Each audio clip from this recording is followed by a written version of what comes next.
8 चीज़ें शिव जी अपने साथ रखना पसंद करते हैं।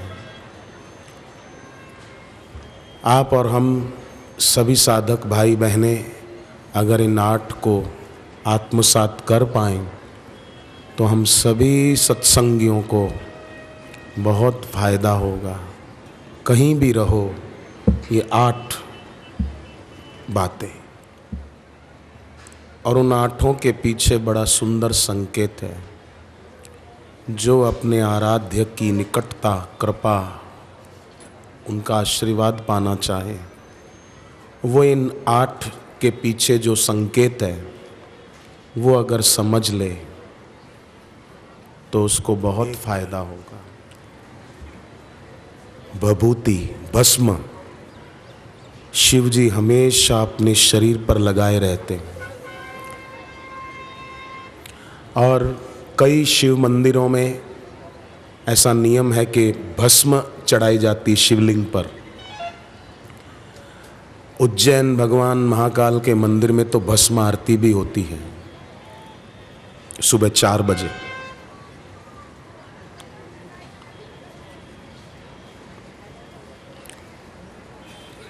तो जो ये बात समझ पाए कि ये मेरा शरीर राख होने वाला है, एक दिन होगा ही, अभी से जो इसको उस रूप में देख लेता है और इसमें आसक्त नहीं होता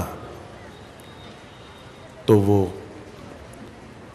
शिव कहो, गुरु कहो, उनका प्यारा बन जाता है, उनका कृपा पात्र बन जाता है। ये समझना है, अपने भीतर इन बातों को स्वीकार करना है कि हाँ ये बात सही है। बीज बो देते हैं, समय पाकर अपने आप उग जाता है। खाली आप और मैं स्वीकार कर ले क्या ये बात सही है। आपको ठीक लगती है? आप सहमत है ना? शिव जी को भस्म पसंद है, हमेशा अपने शरीर पे लगाए रहते हैं।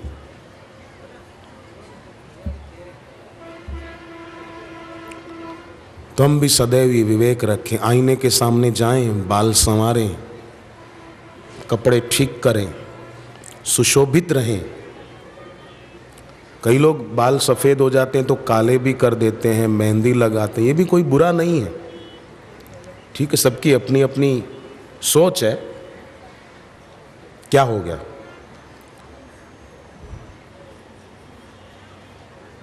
इसमें बुरा क्या है? पर ये ध्यान में रखें कि ये राख जरूर होगा और संयोग में वियोग को देखने की आदत डाल दी जाए। भक्ति बढ़ती जाएगी और भगवान और गुरु के प्यारे होते जाएंगे सभी साधक। दूसरी चीज, शिवजी भुजंग, सांपों को सदैव अपने साथ रखते हैं।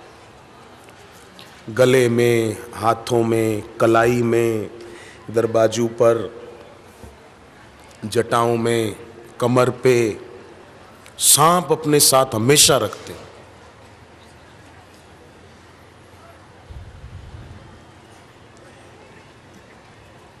भगवान शिव जी ने प्रेरणा दी है कि जो भाई, जो बहन सांप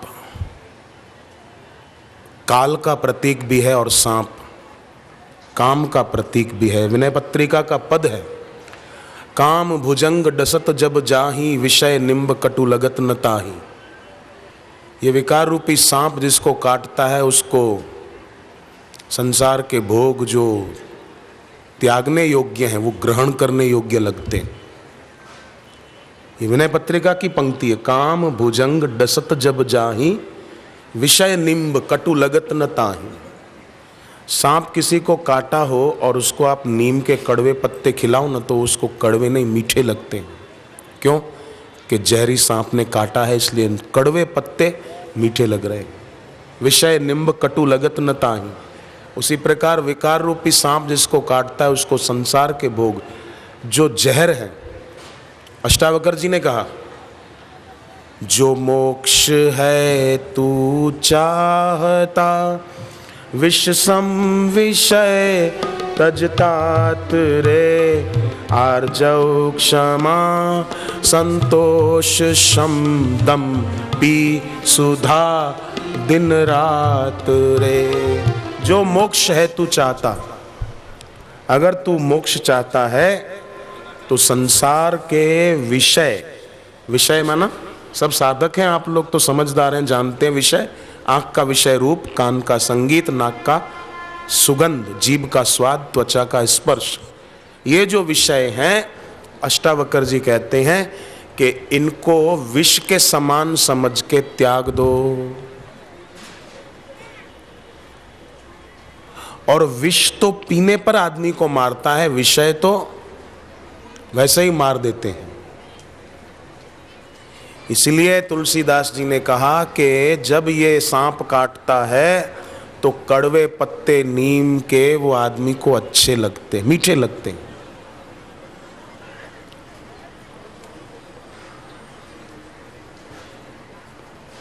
जो त्यागने योग्य है वो रखने योग्य लगता है। विषय निम्ब कटु लगत न ताहि।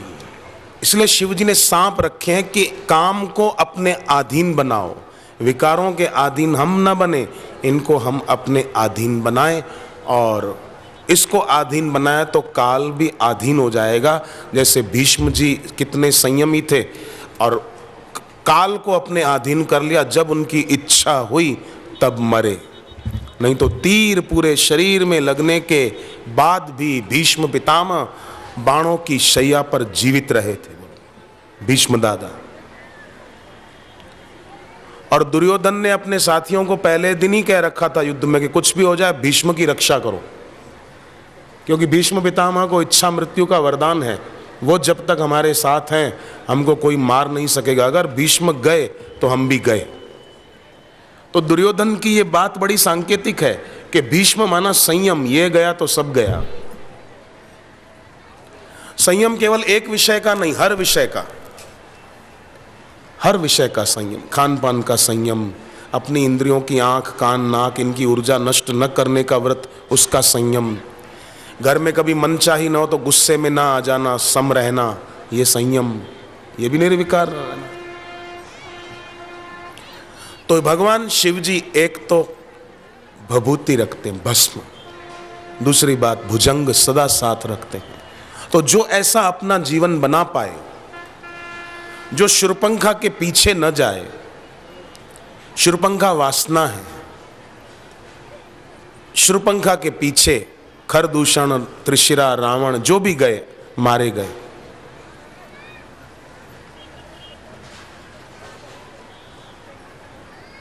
सीता जी का अपहरण कब हुआ?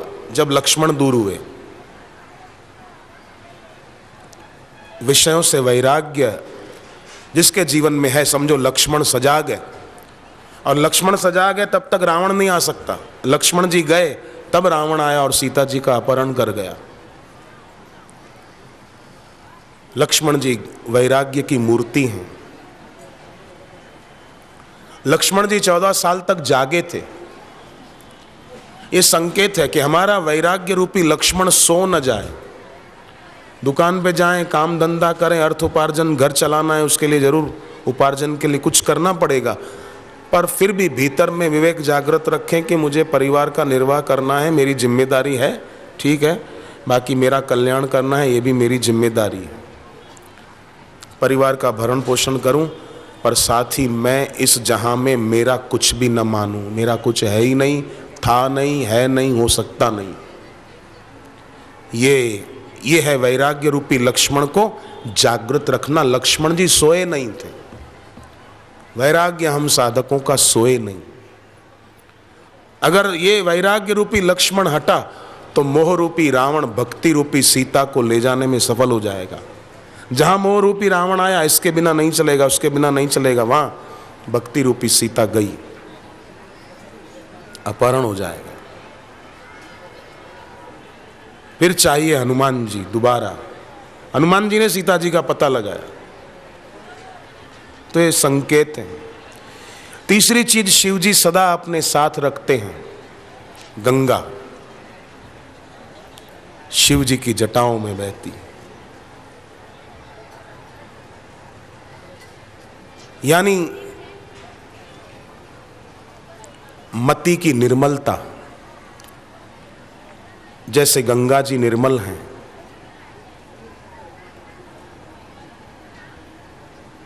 जो व्यक्ति अपनी बुद्धि को मल रहित बना पाए,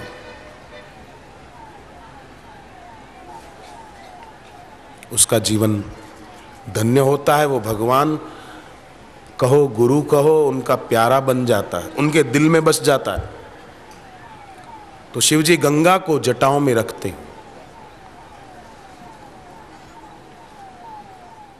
तो शिव जी गंगा को अपने साथ रखते हैं, माने जो अपनी मति को, अपने मन के भावों को गंगा की तरह रख पाए, वो धन्य है।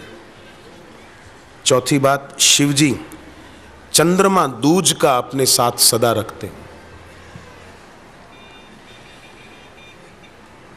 जो शुक्ल पक्ष की दूज का चांद बन पाए,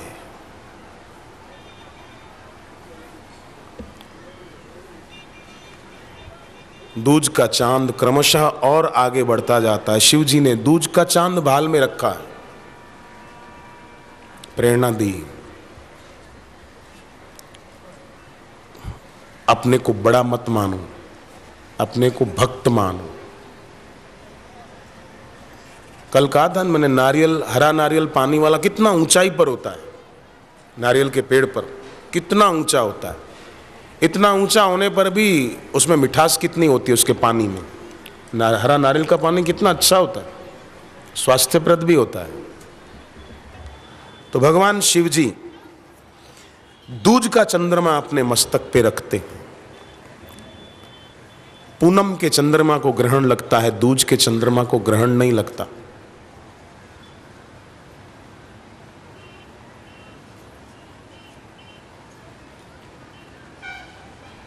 इसलिए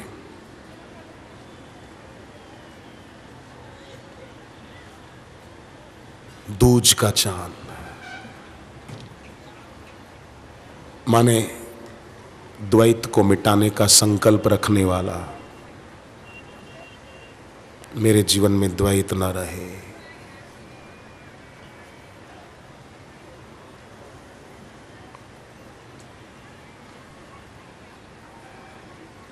अथवा यूं भी कह दो कि दूज का चांद शिव जी के पास रहता है, शिव जी उसको रखते हैं। माने हम भी इसी दूज के चांद की तरह दिल से सदैव अपने सदगुरु के निकट रहे, शरीर भले कहीं भी रहे।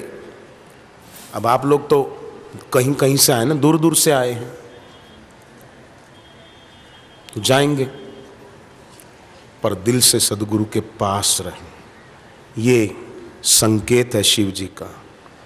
पांचवी चीज शिव जी अपने साथ रखते हैं हमेशा, त्रिशूल। उसको छोड़ते नहीं। और त्रिशूल क्या, शिव जी की स्तुति में आता है, त्रयः शूल निर्मूलनम शूल पाणिम। तीन शूल, आदि दैविक, आदि भौतिक और आध्यात्मिक। मतलब आदि भौतिक शूल क्या है, मेरे को गाड़ी चाहिए, मेरे को काइनेटिक चाहिए, मेरे को मोटरसाइकिल चाहिए।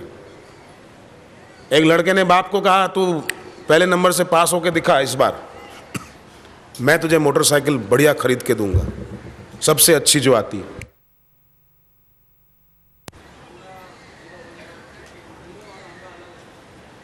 तुझे बढ़िया से बढ़िया मोटरसाइकिल खरीद के दूंगा, चल इस बार तू पहले नंबर से पास होके दिखा। परीक्षाओं के बाद जब रिजल्ट आया तो बेटा फेल हो गया। बाप ने कहा, मैंने तुझे कहा था तुझे मोटरसाइकिल खरीद दूंगा, तू फर्स्ट तो नहीं आया, कमबख्त पास भी नहीं हुआ। क्या कर रहा था, पास क्यों नहीं हुआ तू, क्या कर रहा था? बोले मोटरसाइकिल चलाना सीख रहा था।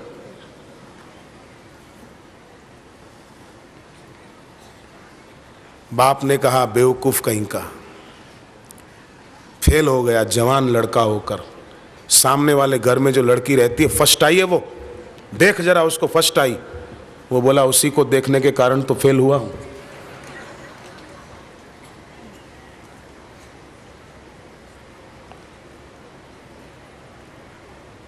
तो आदि भौतिक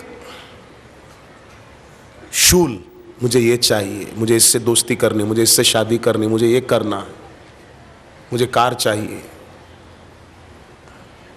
मुझे ये ड्रेस चाहिए।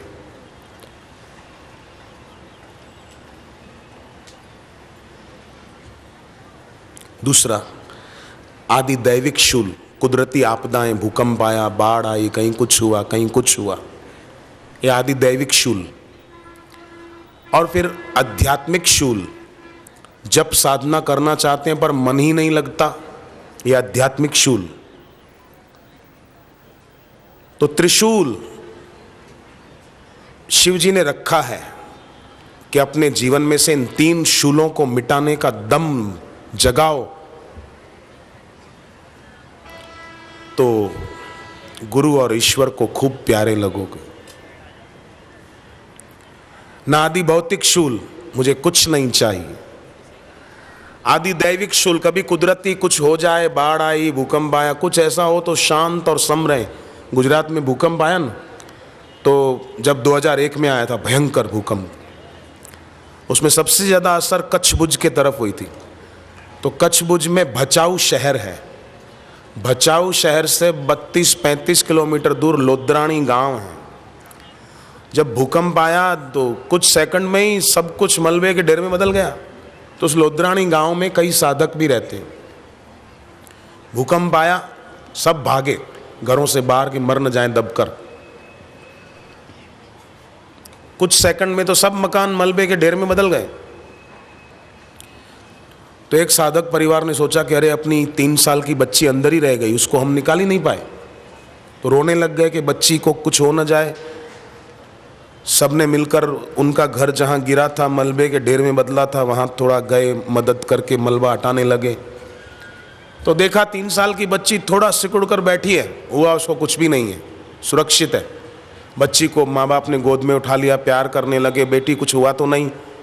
तो बच्ची बोली, 3 साल की मासूम बच्ची तोतली भाषा में बोली, आप सब तो मेरे को भूल के भाग गए, पर बापू मेरे को नहीं भूले, उन्होंने मेरी यहाँ भी रक्षा कर ली। देखो, आपने तो अपनी जान बचाने के लिए मुझे ही भूल गए।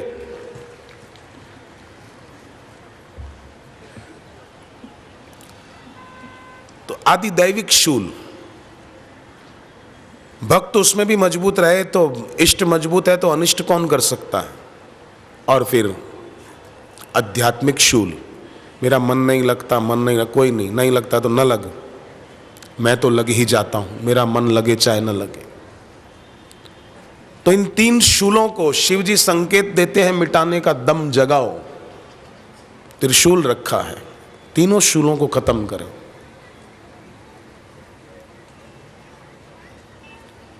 और कर सकते हैं।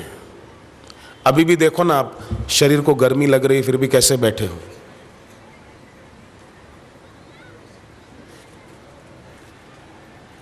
खाने में जो मिल जाता है आपको, ऐसा तो थोड़ी है कि मनपसंद खाना ही मिलता है।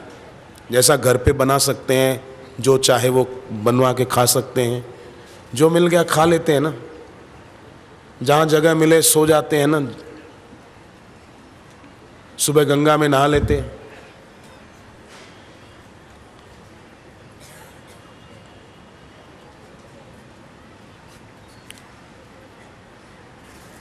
तो चाहें तो सभी साधक हम और भी आगे जा सकते हैं, तीनों शूलों को मिटाते हुए, और गुरु और ईश्वर के प्यारे बन सकते हैं। छठी बात शिव जी अपने साथ रखते हैं, छठी वस्तु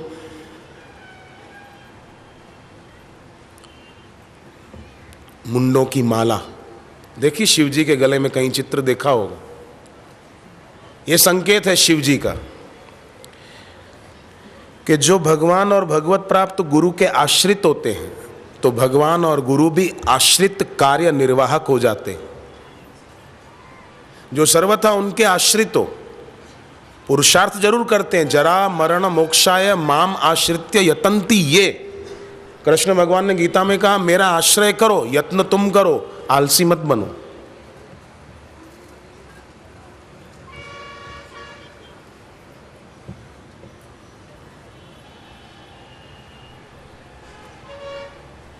तो आश्रित हो जाएं, क्या होगा, मेरा क्या होगा, ना सोचें। जो होगा अच्छा ही होगा, जो हुआ है अच्छा ही हुआ है, जो होगा वो भी अच्छा ही होगा। बेकार में अब गठरियाँ उठाने से क्या फ़ायदा। पण घणा ने पोटला ज उपाड़वा से, गठरियाँ उठानी है, मज़ा आता है। गठरियाँ उठाने में मज़ा आ रहा है। ट्रेन में बैठे हैं, सामान सिर पे रख कर बैठे, क्योंकि ट्रेन पे लोड पड़ेगा, वजन सारा ट्रेन पर क्यों रखें, सिर पे रख के बैठो, थोड़ा खुद भी मेहनत करो। मेहनत क्या कर रहे हैं, परेशान हो रहे हैं।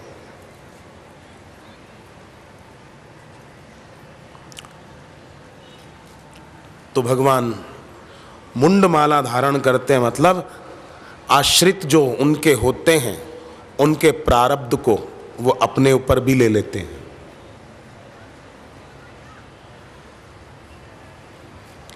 इंदौर के पास देवास है,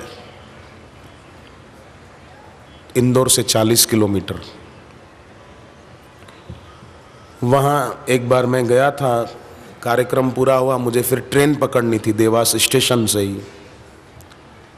तो रेलवे स्टेशन में पहुंचा तो मुझे पता चला कि गाड़ी लेट है, 1-1.5 घंटा देरी से आएगी। तो कुछ साधक भी आ गए थे, तो उनमें से एक ने कहा कि भाई जी मेरा घर यहीं पास में, बिल्कुल स्टेशन के पास वाली गली में इधर ही है, तो आप थोड़ी देर उधर बैठो। मैंने कहा ये भी ठीक है, चलो।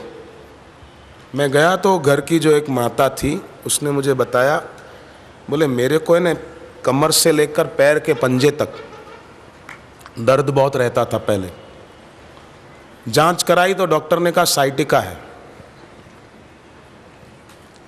तो बोले मैंने तो मन ही मन गुरु जी को प्रार्थना की, बापू आप तो मेरे गुरु हैं, ईश्वर हैं, मेरे को इतना दर्द होता है, मेरी तकलीफ दूर हो जाए, मेरे को दया करो, ऐसा बोले मैंने प्रार्थना की। तो अगले दिन ही मेरा दर्द कम होते होते 1-2-3 दिन में तो बिल्कुल मिट गया। दर्द था कि नहीं यही पता नहीं, एकदम मैं स्वस्थ हो गई। पर मैंने गुरु जी को कहा कि वाह आपकी बड़ी कृपा, साइटिका का रोग मिट गया, मेरा दर्द खत्म हो गया।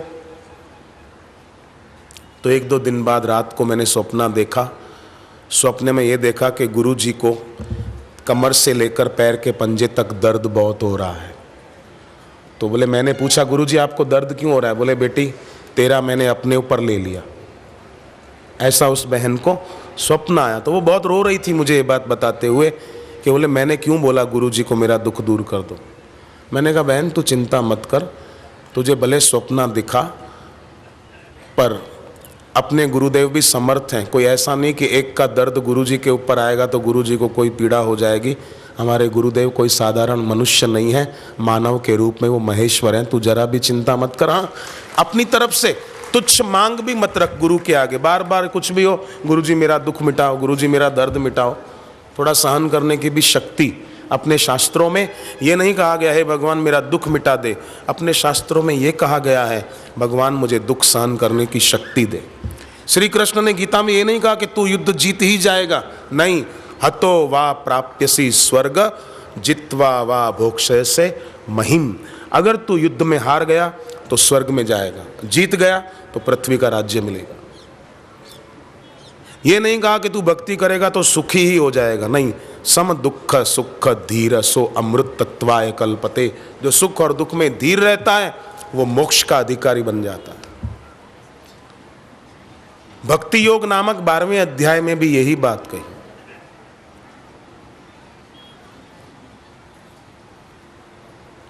तो भक्ति करते हुए, सेवा करते हुए, साधना करते हुए दुखद परिस्थितियां आए, कोई परेशान करे तो उसका मतलब ये नहीं कि भक्ति छोड़ दी जाए, नहीं, भक्ति और बढ़ा दी जाए। बीमारी होती है दवा छोड़ थोड़ी देते, दवा और टाइम से लेते हम लोग ताकि तबीयत अच्छी रहे। ऐसे ही दुखद परिस्थिति आई, प्रारब्धवश दुख आया तो भक्ति और बढ़ा दे अपनी। अच्छा है मुआ कटेगा, मैं अपनी भक्ति बढ़ाऊं तो लाभ उनको।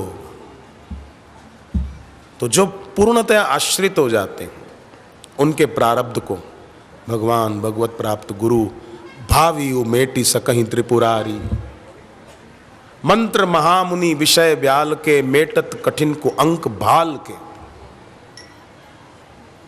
भक्ति दुखद प्रारब्ध को नष्ट करने का दम रखती है, और कोई करे उसकी बलिहारी।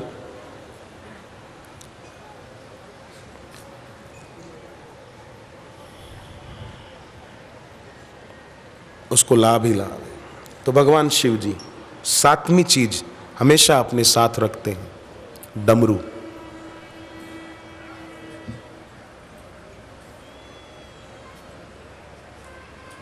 मंदिरों में आरती के समय बजाते हैं।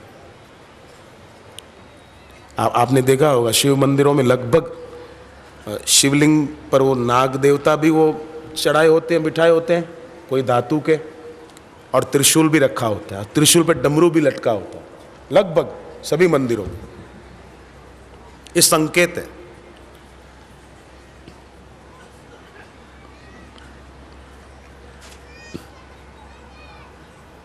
अनहद नाद जो चलता है उसको सुनते रहे।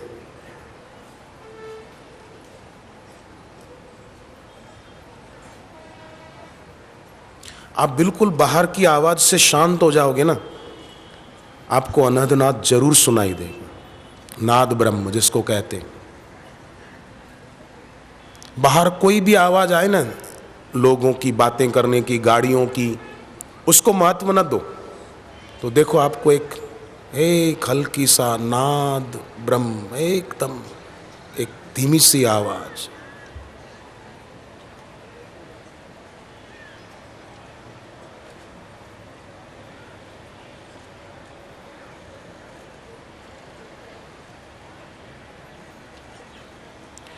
उसको अगर सुनने का हम अभ्यास बढ़ाए ना, ध्यान लगाना नहीं पड़ेगा, अपने आप लग जाए।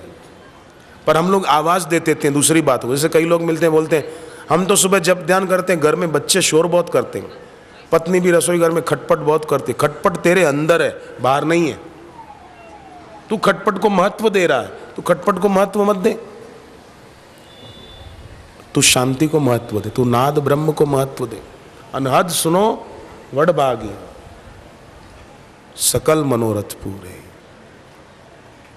करके देखो, कभी बैठो शांत, कोई आवाज को महत्व मत दो। अभी भी करके देखो, एक आध मिनट के लिए। बाहर गाड़ियों के हॉर्न को, कोई बातें कर रहा हो उसकी आवाज को, सेवाधारी की आवाज को, किसी को महत्व न दे, उसको अनदेखा अनसुना कर दे। फिर देखो, अब भी करो।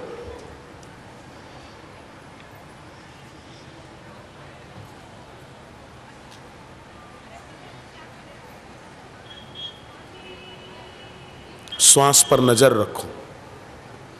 स्वाभाविक श्वासोश्वास में आपको सोहम मंत्र सुनाई देगा।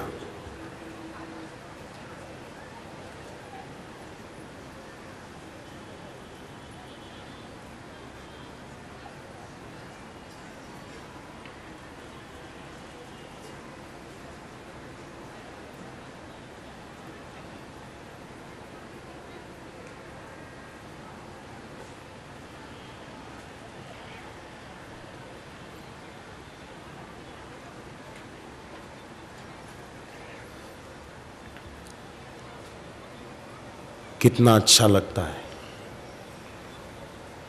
रोज अगर इसका अभ्यास बढ़ाएं तो हम साधकों की यात्रा अभी जहां तक है उससे आगे जा सकते हैं। शांत।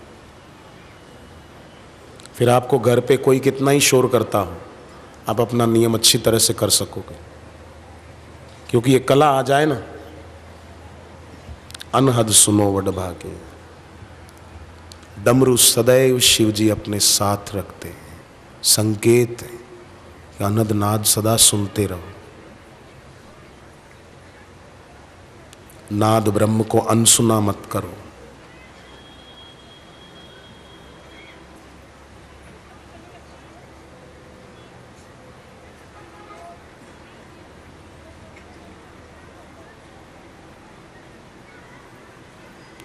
आठवीं वस्तु शिव जी अपने साथ रखते हैं सदैव, और शिव जी को वो बहुत पसंद है, वो है नाम। भगवान का नाम जप शिव जी को भी पसंद है। और आजकल का कोई मनुष्य बोले जप करने की क्या जरूरत है, उसका कितना दुर्भाग्य है। जो बोलता है जप की क्या जरूरत है, सुबह जप करने की जरूरत क्या है, और सुबह तो चाय की जरूरत है, कॉफी की जरूरत है, दूध की जरूरत है, नाश्ते की जरूरत है। नहीं, शिव जी को पसंद है भगवान नाम। तो जिस साधक को भी नाम जपना बहुत पसंद है, सुबह उठते ही वो नाम जप में लग जाता है। किसी ने मुझे पूछा था कि सुबह हम उठे हों, स्नान न किए हों, तो भी जप कर सकते हैं कि नहीं कर सकते? तो मानसिक कर सकते हैं, क्या है। हाँ, शौच आदि जाके आए हैं, स्नान कर लें, बाथरूम जाके आए हैं, लघु शंका जाके आए तो हाथ पैर धो लें, 3 बार कुल्ला कर लें, आँख और कान को गीले हाथ पानी का स्पर्श करा दें। शुद्धि बाहर की रखनी चाहिए, स्वच्छता रखनी चाहिए, फायदा हमको ही है। तो शिव जी नाम को सदैव अपने साथ रखते हैं। हम भी नाम जप हमेशा करते रहे, चलते फिरते उठते बैठते। कभी कभी चुप होकर देखें मेरे भीतर नाम जप चल रहा है कि छूट गया।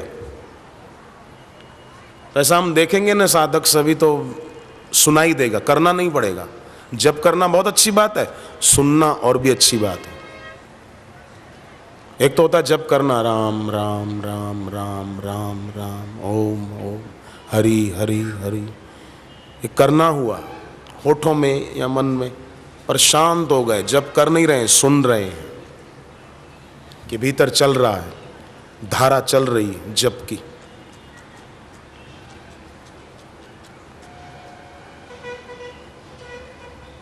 बहुत फायदा होगा।